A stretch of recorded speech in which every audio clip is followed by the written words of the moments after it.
today's show, the Bucs drop another game, this time to the Bills by a score of 44-32. How did they lose this game? The defense, Todd Bowles. I'll break it all down next on this edition of the Bucs Report. Let's get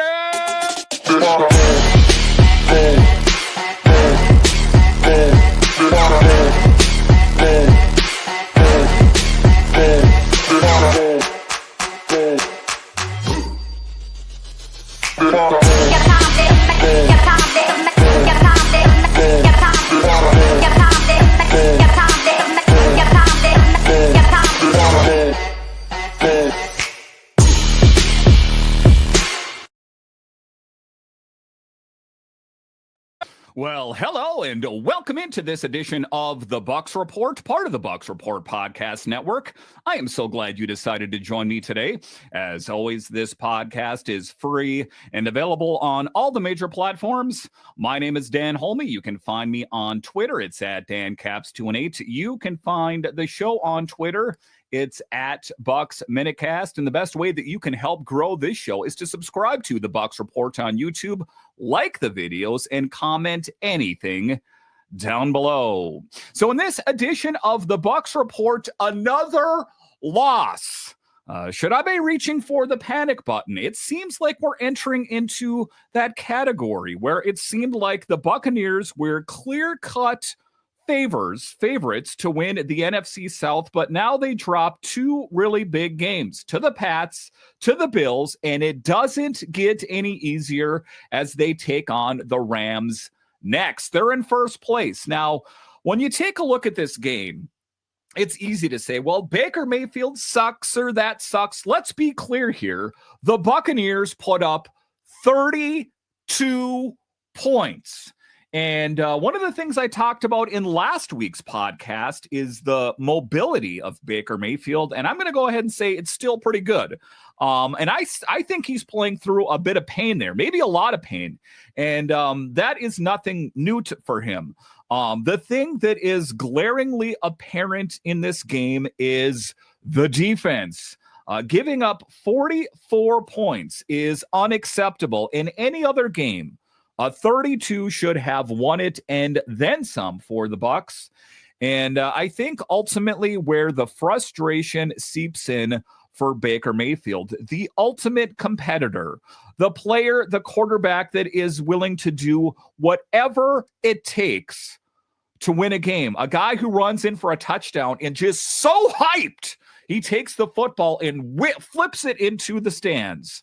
That is the kind of passion that I love about Baker Mayfield. And I think what frustrates him, there's a couple things.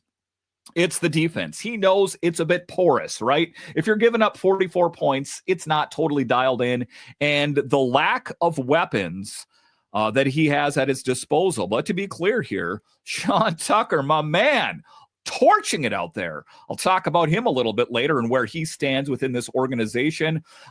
Sterling Shepard, for example, Tez Johnson, that it's not the way that this season was sketched out, right? That, you know, it was supposed to be Evans and Godwin, and it was supposed to be Jalen McMillan and Emeka Egbuka. You know, Abuka's in there as well. But, you know, missing Godwin, Evans, and McMillan is huge. But all of those things, even if you had all of those offensive weapons, Bucky Irving in that mix as well, it's not going to win you games if you're giving up 44 points.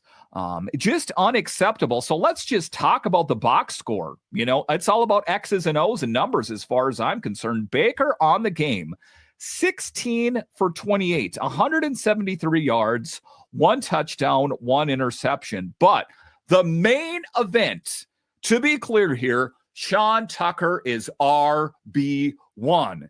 And, you know, why did it take so long to come to this conclusion, right? I know that when Bucky comes back, it should be Bucky 1, and it should be Sean Tucker number 2. But right now, with Bucky out, make no mistake about it. Rachaad White is good, but Sean Tucker is the man. Rushing, 19 carries, 106 yards, 5.6 average, 2 touchdowns.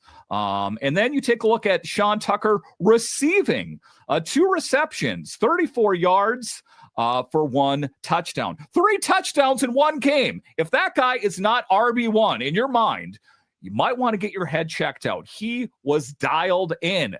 Conversely, Rachaad White, 10 carries, 51 yards, 0 touchdowns.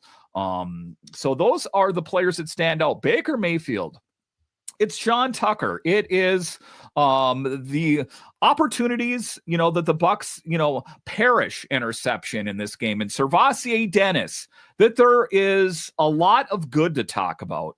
And the fact that the Bucs even had the lead in the third, if memory serves, that there was a clear-cut path to victory, but they let it go. And here we are talking about another loss. And guess what, folks? The Carolina Panthers, no, this is not a fever dream, are breathing down their throat.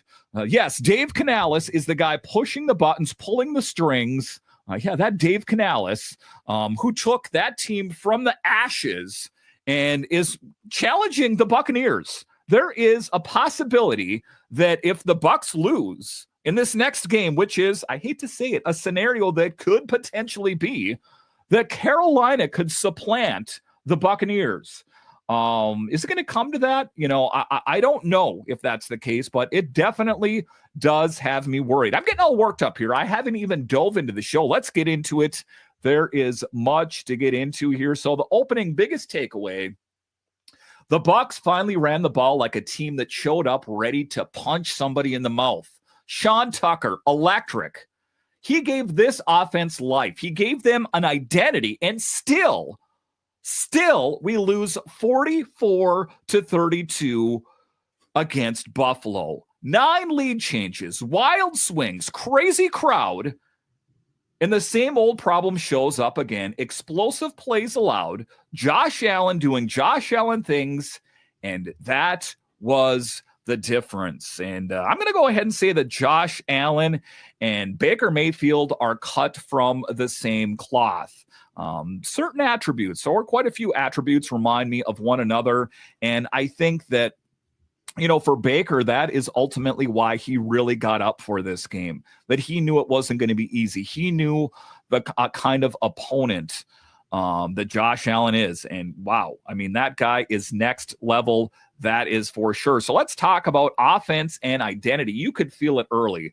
Cold day in Buffalo, and cold thing is relative for you guys. I come from Minnesota where it gets really cold. I'm talking negative 32 in the wintertime. But, you listen to Strouder and stuff, and he's ready to weep a little bit, I think, because he said the wind is so cold up there.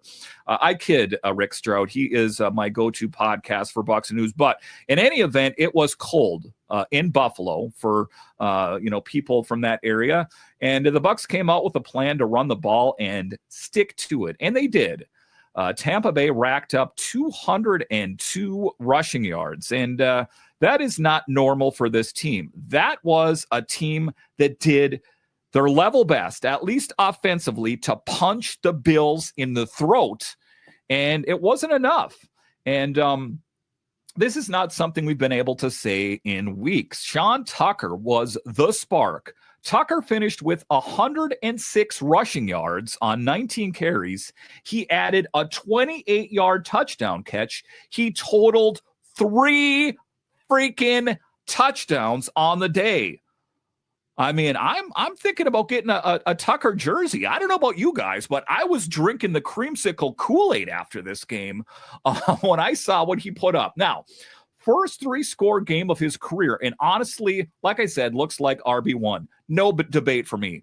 Baker Mayfield, not a fireworks day, but a solid enough. 16 of 28 for 173 yards, and it all circles back, if you're a weekly listener of this show, that the late game heroics could only go on so far. The Bucs regained the lead, or they took the lead rather, in the third, but they couldn't hold on to it.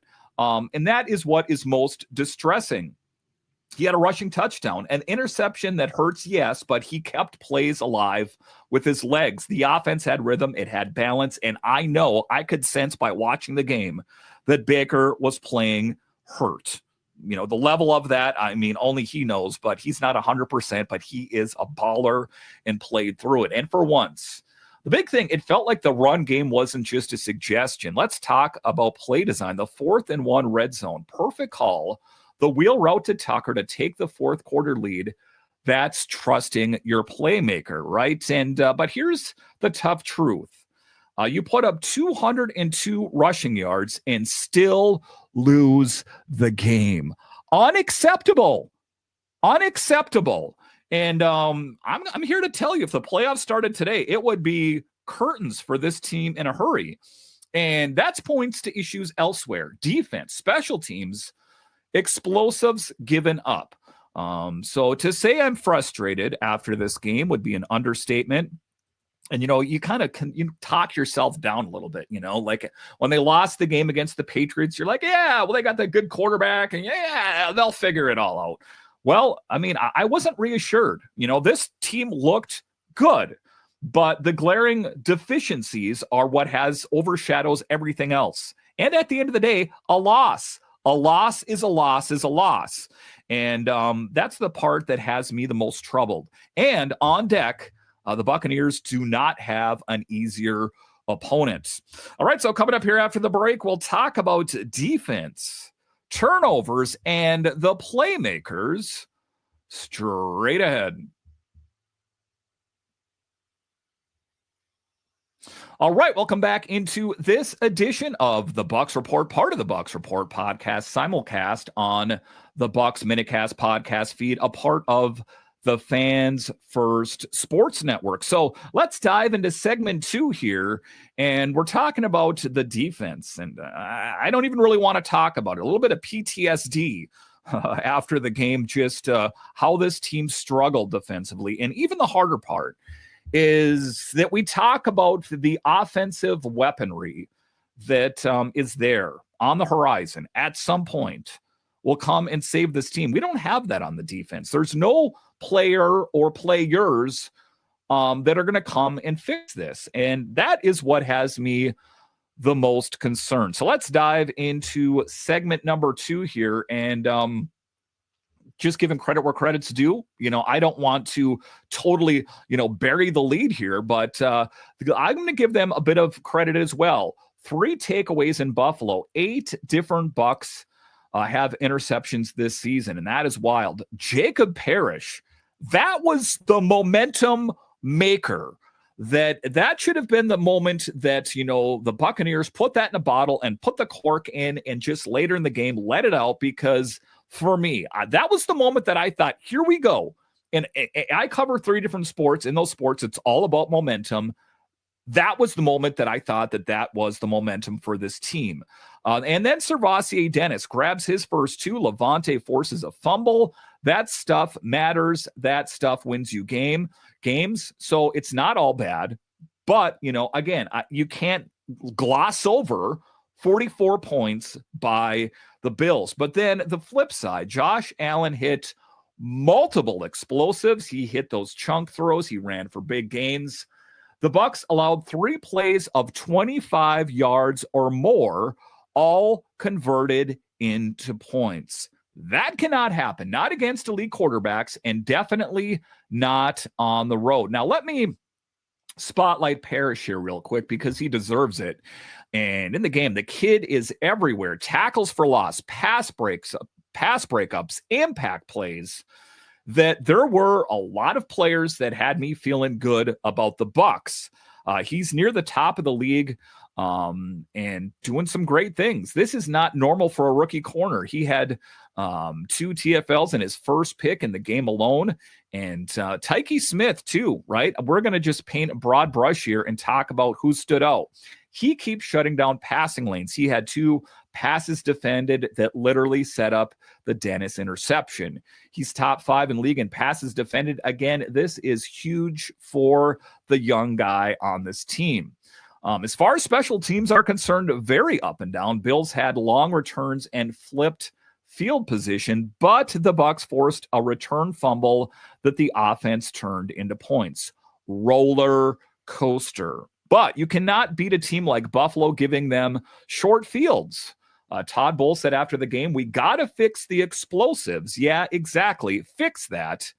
That is a different outcome. And poring over different outlets before I hit the record button and talking about botched calls, Todd Bowles, despite, what this team has done, that there are still quite a few things that are worrisome. And this comes from the Tampa Bay Buccaneers on SI. The play in question came at 7:28 left in the play when the Bucs faced a 4th and 2 on their own 39-yard line with 37-32. The Buccaneers could have went for it, but instead they opted to punt. And the Bills, who has scored 37 points to that point, once again marched down the field and scorched another touchdown, making the score 44-32 and putting the game out of reach. The move was controversial, with many fans wondering why the Bucs would give the ball back to Buffalo with how well the Buffalo's offense had been doing the entire game. The Bucs were also having success on the ground, averaging 5.2 yards per carry, so the option to run in an attempt to pick up that first and keep the drive going down 5 points was there as well. So, Todd Bowles and his judgment coming back to haunt him yet again. And the thing of it is he is a guy that lives on his wins and losses. That, the Buccaneers winning the NFC South multiple years in a row are a feather in his hat that no one can take away from him. But, it's the structure around him as well that you got to put him in the position. But so a lot of things still in question for Todd Bowles. And it's still, as I record this, they're still in first place. But like I said, Carolina is right there that they could overtake the Buccaneers. And wouldn't that be a hard pill for this team to swallow? Losing the NFC South for the first time in a long time to the Carolina Panthers. That is something that I don't even want to talk about. All right, so coming up here after the break, we'll talk about looking ahead. Rams next. Straight ahead. All right, welcome back into this edition of the Bucs Report podcast, part of the Bucs Report podcast network, also simulcast on the Bucs Minicast podcast feed, part of the Fans First Sports Network. So let's talk about segment 3 here and the task at hand. I mean, the game against the Bills is over. The game against the Patriots is over. It's all about adjusting your sights to the horizon and the task at hand. And, well, that is the Rams, which, like I said, are not going to be an easy out either. As I take a look at the standings, right now, it has the Rams in first place in the NFC West. So to say it's going to get easier, to say that someone's going to bail them out here at some point, I don't think that is the case. So, all right, ahead to Week 12 cross-country flight Sunday night. Lights, Rams sitting at 8-2, winners of 5 straight. Matthew Stafford, of course, playing at a high level. Sean McVay scheming his guys open all over the field. This is a heavyweight champion. The keys for the Bucs here. Let's go. 1, keep finding what works, and what works is Sean Tucker. Keep feeding him the ball. If he's cooking like he did in Buffalo, don't get cute. Lean on him. Control the clock. Keep Stafford watching from the sideline. And I don't want any thought, well, we got to get the ball more to Rashad White. Blah, blah, blah, blah, blah. Why? Do what works. Don't try to fix something that is not broke. And for right now, and I know it's in a game in a vacuum, Sean Tucker is the guy. Number 2, stop the deep seams and crossers. The Rams love them. They live in that 15 to 25 yard zone. If you give up explosives again, forget it. Good night. And 3, win field position. Because if special teams give Stafford the ball at the 40 early, often it's a problem. This is one of those games where every detail matters. Penalties, kick coverage, communication, all of it. And we're at the point of the season where we can't give up another loss. I mean, we're darn near must win at this point with the teams around them. And, you take a look at the NFC South big picture. It's quite deplorable, right? You take a look at the Bucs, 6-4, the Panthers 6-5, but then it's way down there We're talking about the 3-7 Falcons, and do we even need to talk about it? The Saints, who are 2-8. So, you know, and you don't necessarily have to win the NFC South, but it would definitely be advantageous and in your best interest for further greatness to do such a thing. But that's where we're at right now. And like I say, when I'm taking a look at the Rams 8-2, on paper, that team is markedly better. So matchups to watch: Jacob Parrish versus the Rams wide receiver depth, Tykee Smith patrolling underneath routes, and Kalijah Cansey and Yaya Diaby generating pressure without blitz chaos. Now, can Baker and Tucker repeat the ground success against an aggressive Rams front? That's huge. And the final thought on this matchup: the Bucs don't need to be perfect, but they need to stop making the losing mistakes. Clean football wins this game.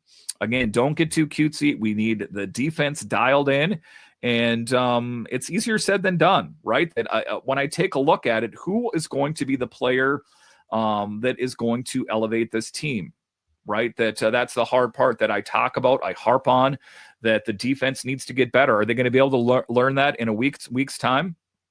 Maybe, but I definitely do not want to talk to you guys on the next pod about this team dropping another game. It very well could happen, as like I said, the Rams are a really good team, but you know, just dig deep. I think that this team's DNA intrinsically is built for great things. And I know that there's a lot of injuries. I hear about you guys all the time on Twitter that, are you thinking about this and that player? Of course, I talk about them. Evans, Godwin, McMillan, Bucky, they're all important, of course. But they're not the only team in the league to have injuries. They've got to find a way to overcome, or, you know, the winning streak in the NFC South is going to come to an end. And that's still my goal for this team. I think that, you know, Baker, you know, at the helm and doing all that he did. And then you take a look at Sean Tucker, and you take a look at, even on defense, you talk about Parrish and SirVocea Dennis, that there is a lot to be happy about. But I think at the end of the day, that's just kind of pacifying me to bigger issues that, you know, okay, you know, you take a look at it, Tucker had a good game, and you take a look at it that, you know, there was all the explosive defensive plays. However, 44-32.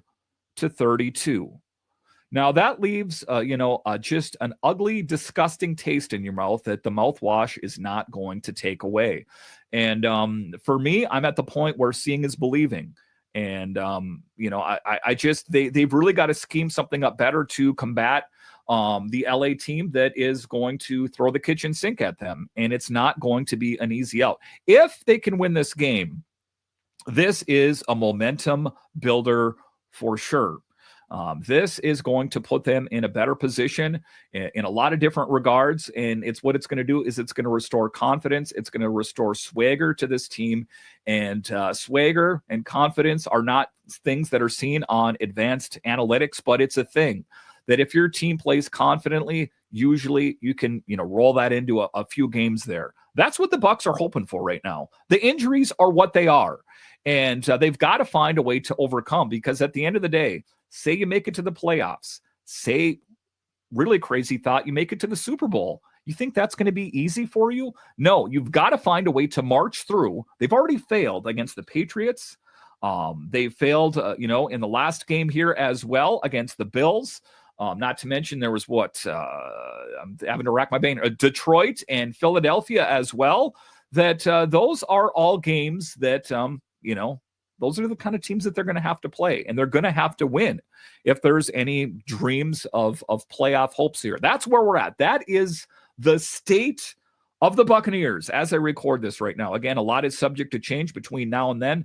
I'm going to choose to concentrate on the good, because honestly, if I think too much about the things that went wrong, it's kind of depressing. And I don't really want to be depressed following a sport that I love so much. But at the end of the day, we're hoping for a big dub versus the LA Rams. Listen, I want to thank you for joining me on this edition of the Bucs Report. Again, follow on your podcatcher of choice, Apple, Spotify. Otherwise, also you can subscribe on the Bucs Minutecast. Oftentimes I'll put out 10 to 15 minute podcasts through the middle of the week there. And also, thebucsreport.com is your go-to source for all Buccaneers news. On Twitter, you can find them on bucsreport.com, and go ahead and bookmark that. If you want to know about the Bucs, just click it. You'll be in the know in a hurry. Listen, once again, I want to thank you for joining me on this edition of the Bucs Report, and I'll talk to you again next time.